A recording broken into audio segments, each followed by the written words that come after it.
Friends सबको चाहिए, companionship की जरूरत सबको होती है और सबको चाहिए अपने मनपसंद का लाइफ पार्टनर। लेकिन पर्सन्स विद डिसेबिलिटीज के लिए ये इतना आसान नहीं होता। एक तो सोशल स्टिग्मा और ऊपर से ज्यादातर एप्स इनएक्सेसिबल।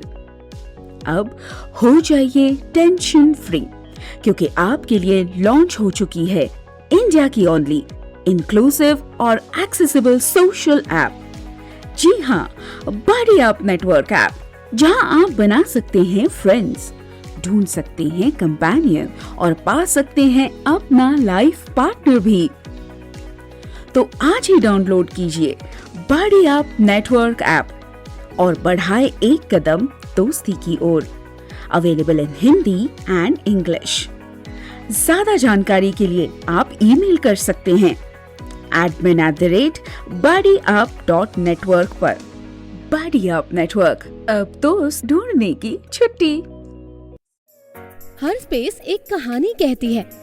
कुछ स्पेसेस धीरे से कहती हैं वेलकम, आइए, और कुछ अनजाने में कह जाती हैं this wasn't designed for you, ये जगह आपके लिए नहीं बनी। इस पूरी सीरीज में हम इन्हीं कहानियों को समझेंगे, एक कन्वर्सेशन, एक जगह और एक यूनिवर्सल डिजाइन एलिमेंट।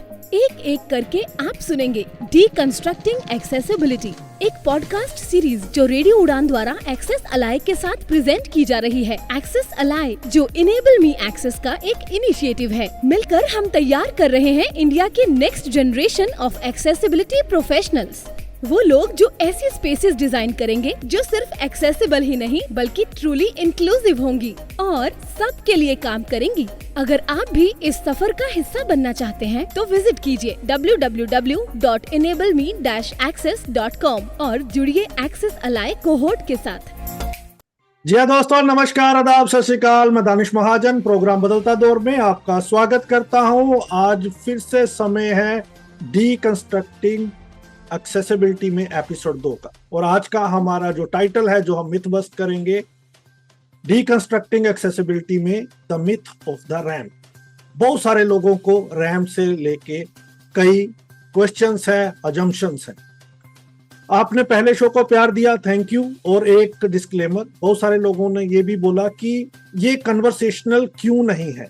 तो देखिए, इस सीरीज का जो हमारा मोटिव है वो है मिथ बस्ट करना एक्सेसिबिलिटी से रिलेटेड। तो इसमें हम गेस्ट को बुलाते हैं और पर्टिकुलर टॉपिक पे जो मिथ हैं उनका एक्सपीरियंस जानते हैं और मिथ को बस्ट करते हैं। इसमें स्कोप नहीं है कन्वर्सेशनल का, और हम इसलिए भी इसको शॉर्ट रख रहे हैं ताकि टू द पॉइंट रहे। जो हम कन्वे करना चाहते हैं वो आपको कन्वे हो। ये सीरीज हम कर रहे हैं in collaboration with access ally, initiative of enable me access. आज 2 खास मेहमान हमारे साथ हैं। काव्या मुखीजा जी, जो डिसेबिलिटी राइट एक्टिविस्ट हैं, चैंपियन है इस कम्युनिटी की, और आप बहुत सारे लोग उन्हें जानते हैं। और दूसरी गेस्ट हमारे साथ पूजा तलाटी जी हैं, जो आर्किटेक्ट हैं और एक्सेसिबिलिटी डिजाइन और आर्किटेक्ट में बड़ा नाम है। आप दोनों का बहुत बहुत स्वागत। धन्यवाद। धन्यवाद, थैंक यू दानिश। काव्या जी, थोड़ा सा बताएं हमारे लिसनर्स को अपने बारे में। बिल्कुल, फर्स्टली थैंक यू दानिश हमें यहाँ पे इनवाइट करने के लिए। It's always a pleasure to speak to you. So hello listeners, my name is Kafya Mukhija. I'm a disability rights advocate and also a recent graduate from University College London. And फिलहाल में I am engaged with Access Ally, which is an initiative by Enable Me Access. Great, thank you. पूजा जी। हाँ जी, नमस्कार। Thank you so much Danish ji invite करने के लिए। नाम पूजा तलाटी, मैं बड़ौदा गुजरात से हूँ। बाय प्रोफेशन एक आर्किटेक्ट, और पिछले 25 सालों से प्रोफेशनल प्रैक्टिस, 11 साल की मेरी एकेडमिक एक्सपीरियंस। लेकिन 2021 से एक पर्पस के साथ इस फील्ड के साथ कनेक्टेड हूँ, along with enable me access. Universal design और एक्सेसिबिलिटी के ऊपर जो काम करने में एक पर्पस मिला है, ये I think this is the giving me motive to move forward. Thank you so much. Kavya ji, तो लोगों की एक मिथ है कि अगर बिल्डिंग में रैंप है तो बिल्डिंग एक्सेसिबल हो जाती है। क्या ये मिथ है या रियलिटी है? क्या कोई ऐसा एक्सपीरियंस आप शेयर कर सकती हैं कि जहां रैंप हो लेकिन बावजूद उसके आप बिल्डिंग को यूज नहीं कर पाएंगे? बिल्कुल बिल्कुल। सो दानिश, पहली बात तो ये एक बहुत बड़ा मिथ है, क्योंकि जब हम ये सोचते हैं कि हम एक रैंप बना देते हैं और एक्सेसिबल बिल्डिंग खड़ी हो गई है, सो रैंप सिर्फ कुछ ही लोगों को सपोर्ट कर पाता है, but disability is a spectrum and there are different kinds of disabilities and challenges that people experience. सो मेरा, जैसे अगर मैं अपनी सोसाइटी की बात करूं, जहाँ मैं रहती हूँ जयपुर में, वहाँ पे हर टावर के आगे कुछ सीढ़ियाँ बनी हुई हैं, जहाँ पे हमने अपने ब्लॉक में उसको तुड़वा के रैंप बनवाया। But at the same time वह रैंप बन गया, बट लिफ्ट इतनी छोटी है कि वहाँ पे मेरी व्हीलचेयर जा ही नहीं सकती है, right? So all in all ramp जो है वो सिर्फ एक डोरवे है to accessibility, but the larger picture is कि फॉर एग्जाम्पल अगर हम किसी रेस्टोरेंट में जाते हैं, बाहर बहुत अच्छा रैंप बना है, बट अंदर जाके वी सी कि वहाँ पे हाई चेयर्स हैं, हाई टेबल्स हैं। So as a wheelchair user that becomes inaccessible for me. अगर वहाँ पे कोई डेफ पर्सन जाता है और वहाँ पे उनको साइन लैंग्वेज इंटरप्रिटेशन नहीं मिलता है, so that becomes N inaccessible experience for them. Similarly अगर कोई ब्लाइंड पर्सन जाता है और वहाँ पे उनको QR कोड मेन्यू और डिजिटली एक्सेसिबल मेन्यू नहीं मिल पाता है, या फिर उनके लिए वे फाइंडिंग इस तरीके से ऑर्गेनाइज नहीं है कि वो इंडिपेंडेंटली नेविगेट कर पाए, तो वो एक इनएक्सेसिबल एक्सपीरियंस बन जाएगा उनके लिए। बिल्कुल। पूजा जी बताएं, from a architect perspective, what makes a ramp truly accessible? जी दानिश जी, रैंप की बात करें तो कई बार हमने देखा है, ज़्यादातर जगह पे हम देखते हैं कि आजकल एक इंक्लाइंड सरफेस बना दिया जाता है और ये मिथ है कि भाई चलो ये रैंप बन गया, अब ये बिल्डिंग हो गई एक्सेसिबल। अब ramp is not just an inclined surface. जब हम रैंप की बात करते हैं तो सबसे पहली चीज जो बहुत ही जरूरी है वो है उसका स्लोप, उसका एंगल। एंगल यदि गलत है, क्योंकि हम ज्यादातर देखते हैं कि बहुत ही स्टीप रैंप है, जितने स्टेप्स है उसके बगल में एक रैंप यानी कि एक इंक्लिनेशन दे दिया, हो गया रैंप। तो ये एंगल अगर सही नहीं है तो आप समझिए कि कोई भी यूजर, चाहे वो व्हीलचेयर यूजर हो, चाहे कोई एल्डरली पर्सन हो, चाहे छोटा बच्चा हो, इररिस्पेक्टिव ऑफ एनी यूजर, वो गलत एंगल एक दिक्कत क्रिएट करेगा। Instead off ramp becoming a useful element, वो ज़्यादा प्रॉब्लम्स क्रिएट करने के लिए एक मीन्स बन जाएगा। तो सबसे पहला जो पॉइंट है वो है उसका सही स्लोप। उसके बाद बारी आती है उसके सरफेस की। सरफेस आपने ज़्यादातर जगह पे देखा होगा कि रैंप के ऊपर यूँ पट्टियाँ ओवरलैप की हुई होती हैं, ग्रेनाइट में या के ऊपर एक ऐसे ओवरलैपिंग पट्टियाँ होती हैं। इसको टेक्निकली बोला जाता है रेज्ड ट्रैक्शन स्ट्रिप्स। अब ये रेज ट्रैक्शन स्ट्रिप्स जो है वो नॉर्मली बनाने वाले का माइंडसेट क्या होता है कि बिकॉज ऑफ अनइवन सरफेस वो एक स्लिप नहीं होगा, नॉन स्लिप बन जाएगा। लेकिन नॉन स्लिप बनाने के चक्कर में रेज ट्रैक्शन स्ट्रिप्स और ज़्यादा दिक्कत क्रिएट करते हैं। व्हीलचेयर यूज़र को इतने वाइब्रेशंस फील होते हैं। एक नॉर्मल बंदा, मान लीजिए कि आप चल रहे हो रैंप के ऊपर, तो आपकी चप्पल भी उन स्ट्रिप्स के अंदर फंस सकती है, गिरने का भय हो सकता है। तो बहुत सारी ऐसी चीज़ें, जैसे एंगल हो गया, सरफेस हो गया, तो सरफेस का इवन होना ज़रूरी है, नॉन स्लिप होना ज़रूरी है। उसके बाद बारी आती है कि पानी नहीं रुकना चाहिए, तो उसका जो क्रॉस स्लोप है वो सही होना चाहिए। सपोर्ट के लिए हैंड रेल्स होनी चाहिए। फिर रैंप की जो एज है, कई बार आप देखेंगे कि ओपन एज है, तो ओपन एज पे क्या होता है, मान लीजिए कि ब्लाइंड पर्सन है, for an example white cane use कर रहे हैं, तो वो केन हो सकता है कि जो ओपन एज है उधर चली जाए और बैलेंस मिस हो जाए बंदे का। तो ये कुछ बारीकियां हैं, कुछ डिटेल्स हैं। एज एन आर्किटेक्ट मैं फोकस करूंगी कि हर कोई इन बारीकियों को ध्यान दे, और इन डिटेल्स के लिए जब आप समझ जाते हो कि भैया इसको यूज़ क्यों करना है, ये क्यों जब आपका क्लियर हो गया, तो कैसे करना है, कितना होना चाहिए, उसके लिए तो आपके पास स्टैंडर्ड्स बने हुए हैं। तो जो न्यूली लॉन्च्ड IS 4963 2025 जो है, आप उनको रेफर कीजिए, आपको सारे डायमेंशंस मिल जाएंगे। लेकिन क्यों, जब आपका पर्पस क्लियर हो गया, तब ये सारे जो पॉइंट्स हैं ये आप सही तरीके से इम्प्लीमेंट कर सकते हैं। तो मैं यही कहना चाहूंगी कि रैंप एक कंप्लीट यूजर जर्नी के ऊपर जब आप फोकस करते हो तब जाके वो एक प्रॉपर एलिमेंट बनता है। बिल्कुल, thank you for that. Kavya ji, 2 सवाल हैं मेरे आपसे। पहला सवाल, जी। आजकल पोर्टेबल रैंप का भी फैशन चल रहा है, तो what is your take on that कि जो पोर्टेबल रैंप है, क्या वो जो फिजिकली डिसेबल्ड है, जो व्हीलचेयर यूज करते हैं, क्या उनके लिए एक इम्पोर्टेंट चीज है? Does that make any difference? क्या ये एक सही ऑप्शन है? और दूसरा मैं आपसे जानना चाहूंगा, beyond ramps, what are the accessibility features that really makes difference in your life?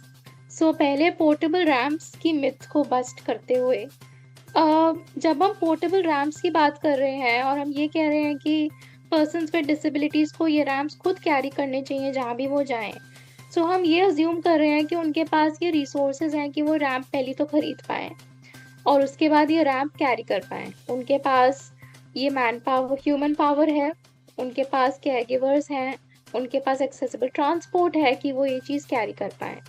दूसरा, अगर हम CRPD की बात करें, which is the convention on rights of persons with disabilities, UN की ह्यूमन राइट्स ट्रीटी है फॉर पर्सन्स विद डिसेबिलिटीज़, तो वो ये कहता है कि accessibility is a pre condition and accessibility is the responsibility of the state to provide it. और अगर हम सिमिलरली, तो अगर हम दोनों ये पहलुओं को साथ साथ रखें तो दिस इज़ कॉन्ट्राडिक्टरी, क्योंकि जब हम पोर्टेबल रैम्प्स की बात कर रहे हैं तो हम रिस्पॉन्सिबिलिटी पर्सन्स विद डिसेबिलिटीज़ के ऊपर शिफ्ट कर रहे हैं कि अगर उनको कहीं जाना है, एक्सेसिबिलिटी उनको चाहिए, so it is their own responsibility, which is against the convention. Now coming to the accessibility features which support me, so personally, जैसे कि पूजा जी ने भी कहा कि एक्सेसिबिलिटी की अगर हमें बात करनी है तो हमें पूरी एक्सेसिबल जर्नी को ध्यान में रखते हुए बात करना है, and this journey starts much before we arrive at the building और एनी पब्लिक स्पेस। सो ये प्लानिंग से शुरू होती है। सो सबसे पहले जब भी मैं कुछ प्लान करती हूँ तो I tend to look up online कि क्या वो प्लेस एक्सेसिबल है, क्या उनकी वेबसाइट पे कुछ इन्फॉर्मेशन दी हुई है, क्या उनके फ़ोन नंबर दिया हुआ है, and then I try to call them, कि उनसे फिर पूछती हूँ आपके रैम्प है, लिफ्ट है, सीटिंग अरेंजमेंट कैसा है, एक्सेसिबल टॉयलेट कैसा है। Then coming to the next one, accessible transport. Usually हम ये कहते हैं कि दिल्ली का मेट्रो जो है, Delhi metro is very accessible, but we need to step back and think कि मेट्रो में तो मैं पहुँच गई, बट मैं मेट्रो तक कैसे पहुँचूँ अपने घर से? क्या वहाँ पे फुटपाथ्स हैं? क्या वहाँ पे मेरे पास एक्सेसिबल मोड ऑफ ट्रांसपोर्ट है जो मुझे independently, without relying on somebody else, वहाँ तक पहुँचने में हेल्प कर पाएँ? Thirdly, accessible entrance, wide doorways. मुझे यूजुअली कहा जाता है कि आपकी व्हीलचेयर बहुत बड़ी है ना, इसलिए आप घुस नहीं पा रहे, बट मेरी व्हीलचेयर बड़ी क्यों है? आपने उसको स्टैंडर्ड्स के हिसाब से क्यों नहीं बनाया? When you look at the standards, it takes a universal design approach. Universal design approach ये कहता है कि any person irrespective of the disability should be able to use any space as equitably as possible with their non-disabled peers. So आप उसको उस हिसाब से बनाइए। Thirdly, what really supports me is automatic doors, जो मुझे अभी तक इंडिया में नहीं मिले हैं, but when I was in London, my university accommodation made sure that the doors that I had to pass through in my accommodation were all button operated. So मेरे को एक क्लिकर दिया गया था जिसके बटन दबा के ही रिसेप्शन का डोर खुल जाता था, बटन दबाते ही मेरे रूम का डोर खुल जाता था, which was very very convenient for me. I also feel कि accessible toilets को बहुत ज़्यादा अटेंशन हमें देने की ज़रूरत है, क्योंकि फर्स्टली ये एक डिग्निटी, ऑटोनॉमी, चॉइस, हाइजीन का कंसर्न है for persons with disabilities, and बहुत सारे पर्सन्स विद डिसेबिलिटीज़ को अपना खाने पीने का इनटेक कंट्रोल करना पड़ता है क्योंकि हमें पब्लिक एक्सेसिबल वॉशरूम्स नहीं मिलते हैं, और जब मिलते हैं तो यूजुअली या तो ये बंद होते हैं या तो इनमें कुछ स्टोरेज स्पेस की तरह इनको यूज़ किया जाता है, which also becomes very difficult. And finally, of course, this is a non-exhaustive list, but lastly, I would like to conclude by saying that wayfinding is also very important for a wheelchair user. कि आपका space कैसा arranged है? Is it supporting a person in a wheelchair to navigate independently? क्या आपके signages जो हैं वो ज़्यादा ऊंचे तो नहीं लगे हुए कि उनको देखने में दिक्कत हो रही हो, उनके नेक बड़ा हो, उनका contrast adequate हो. So all of these things, I think they make the experience, better for me, more accessible for me. Absolutely, yes. Pooja ji, same सवाल आपसे भी रहेगा मेरा कि पोर्टेबल रैम्प्स को आप आर्किटेक्ट की नज़र से कैसे देखती हैं? क्या वो एक हैंडी ऑप्शन है रैम्प की एक्सेसिबिलिटी के पॉइंट ऑफ व्यू से? और दूसरा, अभी तक इस एपिसोड में निकल के आया है कि only ramp cannot create accessibility or do not create accessibility. अगर ऐसा है तो फिर accessibility professionals हो, organizations हो, developers हो, उनको किन चीजों पर ध्यान देना चाहिए ताकि जो हमारे places हैं inclusive बने? तो आइए सबसे पहले बात करते हैं हम पोर्टेबल रैम्प्स की। जो काव्या जी ने बहुत सही बताया कि पोर्टेबल रैम्प यानी कि रिस्पॉन्सिबिलिटी शिफ्ट हो जाती है यूज़र पर, तो ये थोड़ा सा एक गलत माइंडसेट है। दूसरा, कई जगह पे हम जाते हैं, जैसे एक रीसेंट एग्जांपल मैं आपसे शेयर करना चाहूँगी। बैंगलोर की एक होटल में हम लोग गए थे और वहाँ पर जो होटल मैनेजमेंट थे उन्होंने कहा कि भाई हमारा वैसे तो एक्सेसिबल दिखा रहा है क्योंकि we have a portable ramp. तो रोड लेवल से प्लिंथ के लिए एक पोर्टेबल रैम्प था, वुडन रैम्प, जो उन्होंने साइड में लगा दिया कि आप इससे ऊपर मतलब आ जा सकते हो। But the moment we entered the building और हम लोग अंदर रूम में चले गए तो immediately that ramp was removed. तो ये एक गलत यूज़ हो जाता है जब पोर्टेबल रैम्प की बात आती है, कि जब कोई बंदा जिसको ज़रूरत है वो आया और उसने मांगा कि भाई यहाँ पर मैं कैसे एंटर हूँ, तब जाके वो रैम्प लगाया जाएगा। तो this is something which we really need to change. हालांकि कई जगहों पे due to constraints of space या मान लीजिए रेट्रोफिटिंग हुआ है और आप नहीं ही बना सकते हो परमानेंट रैम्प, तो आप टेम्पररी रख सकते हो, but make sure that it is available 24/7 for any user. तो ये एक चीज़ हो गई। आगे हम बात करते हैं जो आपने कहा कि only ramp is not enough. तो काव्या जी ने बहुत अच्छे से अपना एक्सपीरियंस शेयर किया कि केवल रैम्प होने से एक्सेसिबल नहीं होता है। मैं एक छोटा सा उदाहरण देकर इसको और ज़्यादा डिटेल में समझाना चाहूँगी। मान लीजिए कि कोई खाना आप बना रहे हैं तो उसके अंदर नमक लगता है, राइट? नमक की मात्रा तो बहुत कम है, लेकिन बगैर नमक के वो खाना बन ही नहीं पाएगा, स्वादिष्ट नहीं होगा।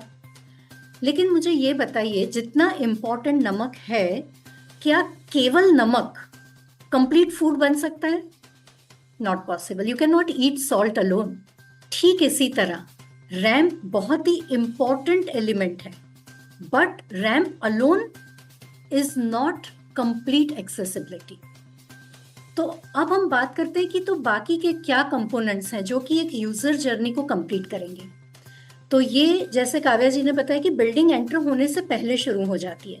The moment you leave your house, public transport से लेके पब्लिक जो आपका नेटवर्क है, the roads, the physical infrastructure बाहर का, वो सब से लेकर के बिल्डिंग में एंटर होने के बाद साइनेजेस, पार्किंग कहाँ पर है, पार्किंग से लेके आप बिल्डिंग एंट्रेंस तक कैसे पहुँचोगे, वहाँ का जो रूट है उसको एक्सेसिबल होना पड़ेगा। पार्किंग के बाद एक्सेसिबल रूट के बाद बारी आती है स्टेप्स और रैंप्स की, जो रैंप ऑलरेडी हम डिस्कस कर चुके हैं। सेम रैंप के साथ स्टेप्स का होना भी उतना ही आवश्यक है। उसके बाद जब आप एंटर हो जाते हो तो दरवाज़ा, जैसा काव्या जी ने बताया, जितना ऑटोमेटेड होता है उतना हर यूज़र को वो यूज़फुल होता है। तो हम ये ट्राई करेंगे कि जितने भी एंट्री गेट्स हैं वो ज़्यादा से ज़्यादा ऑटोमेटेड हों। उसके बाद बारी आती है इंटरनल लेआउट की। तो इंटरनल लेआउट में रिसेप्शन डेस्क वगैरह एक्सेसिबल होना चाहिए। कई बार हम देखते हैं कि एक लेवल का काउंटर है, लेकिन कोई व्हीलचेयर यूज़र है या शॉर्ट हाइटेड पर्सन है, वो बंदा काउंटर तक नहीं पहुंच पाता है। तो आप 2 लेवल्स रखिए ना, कंटिन्यूस एक रख रहे हैं उसकी जगह 2 कर दीजिए, सो ऑटोमेटिकली वो चीज़ यूजेबल हो जाएगी। Then comes to a very important part which is accessible toilets. हमारे यहाँ पब्लिक टॉयलेट्स की या इवन किसी भी पब्लिक बिल्डिंग में टॉयलेट्स की बात करें तो the most neglected part is toilets, and I truly agree with Kavya, it is really neglected here. तो यहाँ पर नियम भी बने हैं उसके लिए, तो आप इस तरह से दीजिए कि हर बंदा टॉयलेट्स को भी प्रॉपरली यूज कर सके। सो in short I would say कि कंप्लीट यूजर जर्नी पर जब आर्किटेक्ट्स फोकस करेंगे, जब डिजाइन में ये चीज इंटीग्रेट की जाएगी, यूजर सेंट्रिक डिजाइन होगी, तब ऑटोमेटिकली एक्सेसिबल बनना शुरू हो जाएगा। प्रॉब्लम कहाँ होती है दानिश जी, हम लोग कॉलेज में हमें पढ़ाया नहीं जाता है एक्सेसिबिलिटी के बारे में, यूनिवर्सल डिज़ाइन के बारे में। सो आई जेन्युइनली चाहूँगी मैं कि ये चीज़ें डिज़ाइन के अंदर इनकॉर्पोरेट की जाए, कॉलेजेस में इनकॉर्पोरेट की जाए, और ये नॉलेज जब सबके पास होगा तो उस नॉलेज का एप्लीकेशन होगा, और तब जाके हमारा जो एक बड़ा पिक्चर है, एक्सेसिबल इंडिया कैंपेन जो चल रहा है, जो पूरे भारत को हम सुगम्य बनाना चाहते हैं, वो हम अचीव कर पाएंगे। उसका पहला स्टेप होगा ट्रेनिंग, नॉलेज, और इसीलिए ट्रेनिंग्स या नॉलेज बहुत ज़रूरी है। तो एक लाइन से मैं इसको समाप्त करना चाहूँगी मेरे इस जवाब को, कि जिस तरह से नमक अपने आप में परिपूर्ण नहीं है, वैसे ही केवल रैंप एक्सेसिबल जर्नी को नहीं बना सकता है। Thank you so much. बिल्कुल, थैंक यू आप दोनों का। आपने मिथ बस्ट की, डिकंस्ट्रक्ट किया कि the myth of the ramp, कि सिर्फ रैंप एक्सेसिबल बिल्डिंग नहीं बनाता है। ऐसे ही आने वाले एपिसोड्स में अलग अलग टॉपिक्स पे हम करेंगे बात। ये शो हमने कोलैबोरेशन में किया access ally, which is initiative of enable me access. और आपको बता दें, एनेबल मी एक्सेस एक कोहोर्ट भी करवा रहा है जिसका नाम है एक्सेस अलाई। ज्यादा जानकारी के लिए या उस कोहोर्ट का हिस्सा बनने के लिए एनेबल मी एक्सेस की वेबसाइट को विजिट करें। दीजिए इजाजत, मिलेंगे अगले सप्ताह और मेहमानों के साथ एक नए टॉपिक के साथ। Bye bye, thank you so much आप दोनों का। 10 years, one landmark law and hopes of millions. As the RPWD Act 2016 completes 10 years, Radio Udan, Mission Accessibility and Vidhi Center for Legal Policies bring you a special series. 10 years of RPWD. 10 years, 10 top personalities, 10 defining topics. Discover what we have achieved and where the gaps still remain. From rights to accessibility, from education to employment, honest conversations on every front. With the support of Dr. Sunil Pehlajani. Coming soon only on Radio Udan. 10 years of RPWD. Because rights must live in our lives, not just on paper. अब IIT का सपना सिर्फ सपना नहीं रहेगा। बहुत से persons with disabilities IIT में पढ़ना चाहते हैं, लेकिन एक्सेसिबल स्टडी मटेरियल, सही मेंटरिंग और एक्सपर्ट गाइडेंस ना मिलने के कारण ये सपना अधूरा रह जाता है। अब आपके सपने को पूरा करेगा CSRL super 30 residential mentorship program. अगर आप एक डिसेबल्ड स्टूडेंट हैं और free mentoring, experienced faculty, residential facility और बेहतरीन गाइडेंस चाहते हैं, तो आज ही जुड़े CSRL सुपर 30 से और अपने सपने को साकार कीजिए। सिर्फ 30 सीट्स अवेलेबल हैं, देर ना करें, आज ही रजिस्टर करें। कॉल 7428582416। ईमेल करें shivam sharma@csrl.in।